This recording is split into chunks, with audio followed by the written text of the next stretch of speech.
Hello, good morning twelfth class. बेटे आज हम लोग करेंगे हमारे देश में इंफ्रास्ट्रक्चर की पोजीशन क्या है। The state of infrastructure in India is examined या फिर एक्सप्लेन कह सकते हैं बच्चों with reference to two vital components of infrastructure. देखो बेटे, जो इंफ्रास्ट्रक्चर की जो स्टेट है, जो पोजीशन है, उसको हम लोग टू पार्ट्स में डिवाइड कर सकते हैं। फर्स्ट है बच्चों हमारा एनर्जी। एनर्जी किसका कंपोनेंट है बच्चों? इकोनॉमिक इंफ्रास्ट्रक्चर का। सेकंड है बच्चों हमारा हेल्थ, जो कंपोनेंट है सोशल इंफ्रास्ट्रक्चर का। अब हम बेटे state of infrastructure in India में दोनों ही की पॉइंट्स के बारे में ब्रीफली एक्सप्लेनेशन को रीड करेंगे और समझेंगे। देखो बेटे, एनर्जी एक की component of infrastructure. Energy is the most important component of economic infrastructure. Energy क्या है? एक मोस्ट इंपॉर्टेंट कंपोनेंट है किसका?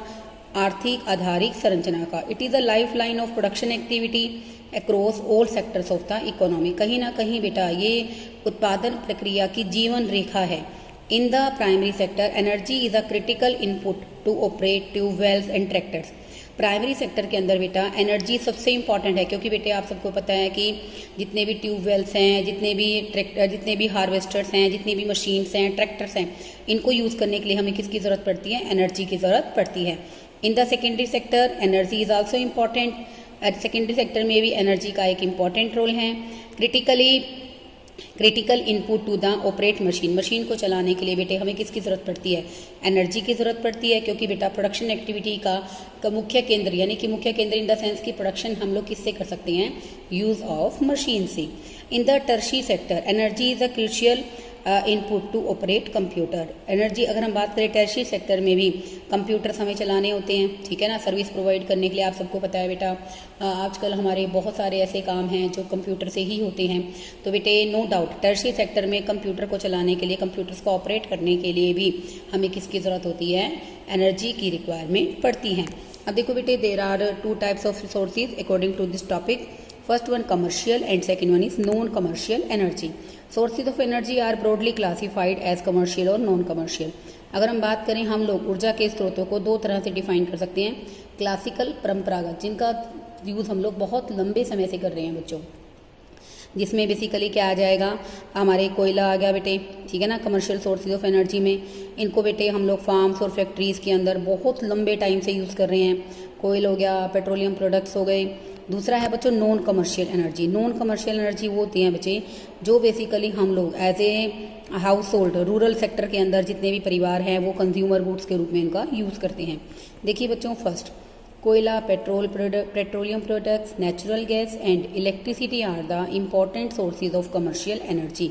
कोयला, पेट्रोलियम प्रोडक्ट, नेचुरल गैस और इलेक्ट्रिसिटी कहीं ना कहीं कमर्शियल एनर्जी का मतलब है वाणिज्य स्रोत के मुख्य वाणिज्य, जितने भी हम लोग कमर्शियल पर्पज़ के लिए यूज़ करते हैं, व्यापार के लिए यूज़ कर रहे हैं, व्यापारिक स्रोतों में सबसे ज़्यादा प्रमुख है।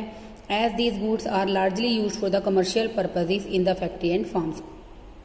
तो इसलिए हम इन वस्तुओं का प्रयोग कमर्शियल पर्पस के लिए फार्म्स और फैक्ट्रीज में करते हैं। They have an established market for the sale and purchase. तो कहीं ना कहीं इनकी एक बेसिकली एक पूरी तरह से विकसित बाजार है, जहां पर इनको प्रॉपर तरीके से खरीदा और बेचा जा सकता है। Second one firewood, industrial waste and animal waste are the important source of non commercial sources of energy, as these are generally used in the rural households as a consumer goods. Firewood बेटे, ठीक है ना, agriculture waste, agriculture से जो waste निकलता है, animal waste जैसे काऊ डंग हो गया बेटे, ये नॉन कमर्शियल सोर्सेज के एनर्जी हैं। और इनका यूज़ बेटे रूरल सेक्टर में जो हाउस होल्ड है, जैसे घरों में खाना पकाने के लिए, इन सब के लिए डोमेस्टिक पर्पज़ के लिए करते हैं। Generally commercial sources of energy command price while non commercial do not. देखो बेटे, जो जनरल सोर्सेज ऑफ एनर्जी होते हैं उनकी अपनी कीमत होती है, प्राइस होते हैं, और जबकि जो नॉन कमर्शियल होते हैं उनके कोई भी प्राइसिस नहीं होते हैं। Generally commercial sources of energy are exhaustible while the sources of non commercial energy are renewable. इसका मतलब क्या है बेटे? जितने भी कमर्शियल सोर्सेज ऑफ एनर्जी है वो यूज़ करने के बाद एक टाइम पर ख़त्म हो जाएंगे, और जबकि जितने भी non commercial sources of energy हैं वो बिजनेस के अंदर या हमारी इकोनॉमी के अंदर बहुत लंबे समय तक बने रहेंगे। These are the renewable sources of energy. अब देखो बेटे, इन दोनों में एक अच्छा डिफरेंस आपको दे रखा है ताकि आपको टॉपिक क्लियर हो। Commercial versus non commercial sources of energy. First one components, कोयला, petrol products, natural gas, electricity, ये सब क्या है commercial sources of energy. Non commercial sources of energy में क्या आ जाएगा, firewood, animal waste, agricultural waste. Use की बात करें तो कमर्शियल सोर्सेज ऑफ एनर्जी जो हैं जिनका हम यूज़ करते हैं कमर्शियल पर्पज़ के लिए करेंगे, और जबकि जो non commercial sources of energy है उनका यूज़ हम लोग किसके लिए करते हैं, डोमेस्टिकली करते हैं, अपने कंजम्पशन पर्पज़ के लिए करेंगे। Third one, nature of goods. Goods of commercial energy are traded through the market. Commercial energy की जितनी भी गुड्स होती हैं बेटा, basically commercial energy are traded through the market, इनको मार्केट में खरीदा और बेचा जा सकता है। दीज गुड्स कमांड प्राइस, इनकी अपनी एक कीमत होती है। There is a domestic as well as international market of these goods. इन वस्तुओं की बेटा घरेलू बाजार भी उपलब्ध होता है जहाँ पर इनको खरीदा बेचा जा सकता है, और इंटरनेशनल लेवल पर भी इनको खरीदा और बेचा जा सकता है। अब हम बात करते हैं नॉन कमर्शियल एनर्जी की। Goods of non commercial energy are generally procured by the villagers as free goods. देखो बेटे, non commercial source of energy villagers को प्रकृति से उपहार के रूप में मिलते हैं। Often these goods do not command price, तो बेटा बेसिकली इन वस्तुओं की कीमत नहीं होती है। At best there is a local market for these goods. अगर हम बात करें तो आजकल बेटे जैसे काऊ डंग है, काऊ के बनाते हैं, जैसे गोबर के उपले हो गए बेटे, उनको भी आजकल मार्केट में खरीदा और बेचा जा रहा है, तो उनको लोकल मार्केट तक ही खरीदा और बेचा जा सकता है। नेक्स्ट टॉपिक है स्टूडेंट हमारा conventional and non conventional sources of energy. Conventional sources of energy कौन से होते हैं बच्चों, परंपरागत साधन, और नॉन कन्वेंशनल कौन से हैं बेटा, गैर परंपरागत साधन। Conventional sources of energy are those which have a long history of their knowledge and use. तो बेटे जो हमारे परंपरागत साधन होते हैं, ऊर्जा के परंपरागत स्रोत हैं, इनका एक लंबा इतिहास है और जिनको हम लोग बेसिकली बहुत लंबे समय से यूज़ कर रहे हैं, जैसे कोयला, petroleum, natural gas and electricity. Non conventional sources of energy are those sources which have been discovered and discovered or explored only in recent past and which are yet to gain popularity for their use. जो ऊर्जा के गैर परंपरागत स्रोत हैं कहीं ना कहीं उनको विच हैव बिन डिस्कवर, जिनको अभी डिस्कवर किया गया है और अभी तक बेटा वो इतने रिसोर्सेज इतने पॉपुलर नहीं हुए हैं कि उनका बहुत ज़्यादा प्रयोग किया जा सके, जैसे सोलर एनर्जी है, वाइंड एनर्जी और बायोमैस एनर्जी है। कन्वेंशनल सोर्सेज के बारे में हम डिस्क्रिप्शन में पढ़ेंगे बच्चों। First one, following are the conventional sources of energy. First है बच्चों इसमें coal. Among conventional sources of energy in India the most important is coal. अगर हम ऊर्जा के परंपरागत साधनों का बात करते हैं तो इनमें सबसे इंपॉर्टेंट क्या है, कोयला। Following are some important facts related to coal as a conventional sources of energy in India. अगर हम बात करते हैं हमारे कन्वेंशनल सोर्सेज ऑफ एनर्जी में कोयला क्या है, सबसे ज़्यादा महत्वपूर्ण है। First one, India is rich in coal production. Bharat क्या है, कोल प्रोडक्शन में सबसे ज़्यादा धनी है। कोयले का प्रोडक्शन सबसे ज़्यादा कहाँ होता है, इंडिया के अंदर होता है। 1950-51 में कोयले का प्रोडक्शन था 328 लाख टन था, जो कि बेसिकली 2017-18 में बढ़कर 6,764 लाख टन हो गया। Of the total energy produced in India 67% consist of coal. अगर हम बात करते हैं जितने भी एनर्जी टोटल एनर्जी जनरेट होती है 67% कहाँ से होती है, कोयले से होती है। It is estimated that India has total reserves of 319 billion tons of coal. देखो बेटे हमारे इंडिया के अंदर हम बात करते हैं टोटल रिजर्व कितने हैं, 319 बिलियंस ऑफ कोल हमारे पास अवेलेबल हैं टोटल रिजर्व के रूप में। The principal consumers of coal are. Principal consumers का मतलब क्या है कि कोयले को यूज़ करने वाले कितने बेसिकली प्रमुख उपभोक्ता कौन हैं। First one, thermal power stations, वो भी बेटा इलेक्ट्रिसिटी जनरेट करने के लिए, तापीय विद्युत के लिए क्या करते हैं, कोयले का यूज़ करते हैं। स्टील प्लांट यूज़ करते हैं, सीमेंट फैक्ट्रीज करती हैं, रेलवे करता है, फर्टिलाइजर्स फैक्ट्रीज करती हैं, ईंट के भट्टे यानी कि ब्रिक लिंक्स वाले करते हैं। These are the principal consumer of the coals. However, Indian coal contains large quantity of ash and generates less heat. India के अंदर जो कोयला होता है बेसिकली उसके अंदर ऐश माने राख की मात्रा बहुत ज़्यादा होती है। इसके कारण बेटे उससे हीट, जब हम कोयले को बेसिकली जलाते हैं, यूज़ करते हैं, तो उससे हीट कम जनरेट होती है। इसके कारण थर्मल पावर स्टेशंस की एफिशिएंसी पर एडवर्स इफेक्ट पड़ता है। Therefore some good quality of coal is imported from other countries. इसलिए हमें बहुत अच्छी क्वालिटी का जो कोयला है बाहर से मंगवाना पड़ता है। Second one, petroleum. It is another conventional source of energy in India. Bharat के अंदर परंपरागत सोर्सेज में दूसरा नाम किसका आता है, पेट्रोलियम का। But production of petroleum in India is far less than it's demand. लेकिन नो डाउट बेटे हमारे देश में प्रोडक्शन जो होती है पेट्रोलियम की वो बहुत कम है उसकी डिमांड से comparatively. This causes large scale import from rest of the world. इसलिए बेटा हमें क्या करना पड़ता है, बहुत अधिक मात्रा में पेट्रोलियम का आयात करना पड़ता है। Domestic annual production of crude oil has been stagnant at around 36 to 38 tons in the last 8 years. अब देखो बेटे, जो डोमेस्टिक एनुअल प्रोडक्शन है क्रूड ऑयल की, वो स्टेगनेंट हो चुकी है लगभग 36 से 38 मिलियन टन तक, लगभग 8 सालों से। The gap between domestic consumption and domestic production has tended to rise over time. हमारे देश के अंदर जो हम लोग घरेलू क्या कर रहे हैं, कंज्यूम कर रहे हैं, उपभोग कर रहे हैं, और जो डोमेस्टिक प्रोडक्शन है वो इतना ज़्यादा बढ़ गया है कि no doubt causing a significant rise in volume of import. तो इसलिए बेटा हमारी डोमेस्टिक डिमांड को पूरा करने के लिए हमें क्या करना पड़ता है, पेट्रोलियम को ज़्यादा मात्रा में आयात करना पड़ता है। थर्ड वन है student natural gas. It is equally significant as conventional sources of energy. परंपरागत साधनों में नेचुरल गैस भी क्या है, बहुत ही इंपॉर्टेंट है। This is used as a raw material in fertilizers and petroleum products as cooking gas in household. देखो बेटे, इसका प्रयोग फर्टिलाइजर्स और पेट्रोलियम प्रोडक्ट्स में एज ए रॉ मटेरियल किया जाता है, और कुकिंग करने के लिए बेटा घरों में एलपीजी के रूप में भी हम लोग नेचुरल गैस का प्रयोग करते हैं।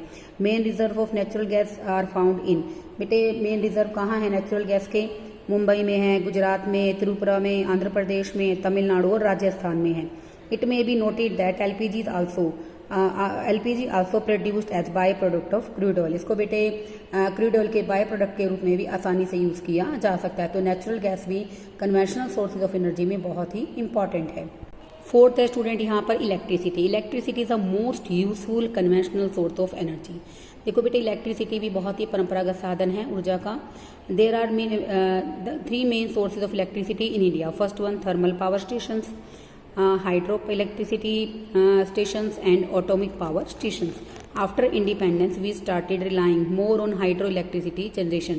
स्वतंत्रता के पश्चात हम लोग क्या कर रहे हैं, कहीं ना कहीं हाइड्रो इलेक्ट्रिसिटी जनरेशन पर डिपेंड हो गए हैं, but over time we have increasingly switch over to thermal power as a source of electricity. लेकिन समय के अनुसार हम लोग बेसिकली थर्मल पावर पर क्या हो गए हैं, हमने बेसिकली शिफ्ट होना शुरू कर दिया है as a source of electricity. This is despite the fact that use of coal in thermal power stations causes environmental pollution. क्योंकि बेटे जब हम लोग थर्मल पावर स्टेशंस में इलेक्ट्रिसिटी को जनरेट करने के लिए कोयले का प्रयोग करते हैं तो उससे बहुत ज़्यादा मात्रा में पोल्यूशन क्रिएट होता है। First one, the shift from hydro to thermal has occurred because हम लोग बेटा बेसिकली हाइड्रो इलेक्ट्रिसिटी को बेसिकली जनरेट करने की बजाय हम लोग कहाँ शिफ्ट हो गए हैं, थर्मल पावर स्टेशन की तरफ शिफ्ट होते जा रहे हैं। इसके पीछे 2 कारण हैं। First one, we have a large reserve of coal, हमारे पास कोयले का रिजर्व बहुत ज़्यादा है। और दूसरा, installation of hydro electric station involve huge initial investment besides a long gestation lag. तो बेटे हाइड्रो इलेक्ट्रिक स्टेशन जहाँ पर हम लोग क्या करेंगे, इलेक्ट्रिसिटी को जनरेट करेंगे, तो बेटा उसको इस्टेब्लिश करने की कॉस्ट क्या है, बहुत ज़्यादा आती है। तो इसलिए बेटे हमें धीरे धीरे हाइड्रो इलेक्ट्रिक स्टेशन से यानी कि हाइड्रो इलेक्ट्रिसिटी से थर्मल पावर इलेक्ट्रिसिटी पर शिफ्ट होना पड़ता है। आगे देखिए, non conventional sources of energy. Following are the non conventional sources of energy. First one, solar energy, wind energy, biomass energy जो हमें किससे मिलती है, गोबर गैस से। जियोथर्मल एनर्जी, भूगर्भिक यानी कि जो हमें ज़मीन के नीचे से मिलती है। Energy through tides and waves as well as temperature gradient overseas. देखो बेटे, जो एनर्जी हमें समुद्र की लहरों से, तरंगों से मिलती है जब उनके तापमान में बहुत अधिक परिवर्तन आता है। तो बेटे ये सब क्या है, non conventional sources of energy. Solar energy and wind energy have been in use in the past as a source of commercial energy. Solar energy और वाइंड एनर्जी क्या है, जिनका हम लोग बहुत लंबे समय से प्रयोग कर रहे हैं as a source of commercial energy. Other sources of non conventional energy as started about are still in their experimentation stage of commercial use. कहीं ना कहीं अगर हम बात करें, जितने भी हमारे non conventional sources of energy हैं वो अभी एक्सपेरिमेंटेशन स्टेज पर हैं, जिन पर अभी तक क्या चल रहा है, एक्सपेरिमेंट चल रहा है, प्रयोग चल रहा है, ताकि उनको कमर्शियली यूज़ किया जा सके। यहाँ पर स्टूडेंट हमें एक डिफरेंस दे रखा है, what is the basic difference between conventional and non conventional sources of energy.